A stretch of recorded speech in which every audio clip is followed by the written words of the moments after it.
গ্রামের একটি পুরনো বাড়ি। নরেশ বাড়ির দিকে এগোতে থাকে। দরজা খুলতে হাতের চাপ পড়তেই এক ঠান্ডা বাতাস প্রভাবিত হয়। বাতাসে খুব অদ্ভুত গন্ধ। নরেশ ভাবতে থাকে নিজের সাথে কোনো ভূতের অস্তিত্ব নেই তো, কিছু পাগল মানুষের গুজব ছাড়া আর কিছুই না। এই কথা বলে হাসতে থাকে। সে দরজা খুলে ভিতরে প্রবেশ করে। ভিতরের অন্ধকার যেন তাকে শুষে নেয়। নরেশ এবার ধীরে ধীরে বলতে লাগলো, ভয় তো লাগছে না, শুধু কৌতূহল। ভিতরে ঢুকতে একটি পুরনো ফ্রেমের ছবি তার চোখে পড়ে। ছবিতে একটি সুন্দর তরুণী, তার মুখে অশান্তির ছাপ।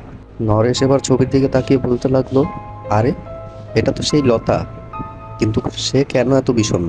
হঠাৎ একটা আওয়াজ আসে, একটা ফিসফিস শব্দ। নরেশ অবাক হয়ে যায়। নরেশ তখন জোরে বলতে লাগলো, কে আছো? আমি জানি তুমি এখানে আছো। শব্দ আরো জোরালো হতে থাকে। নরেশের হৃৎপিণ্ড দ্রুত ধুক ধুক করে। নরেশ ভীত হয়ে যায়। তবে সেই মুহূর্তে একটি বাতি ফ্লিকার করে এবং অন্ধকারে একটি ছায়া উপস্থিত হয়।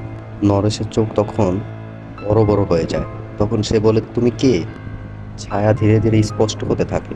ছায়া মৃদুস্বরে সাহায্য চায়, বলতে থাকে, আমাকে মুক্তি দাও। নরেশের শরীরে একটি শিহরণ বয়ে যায়।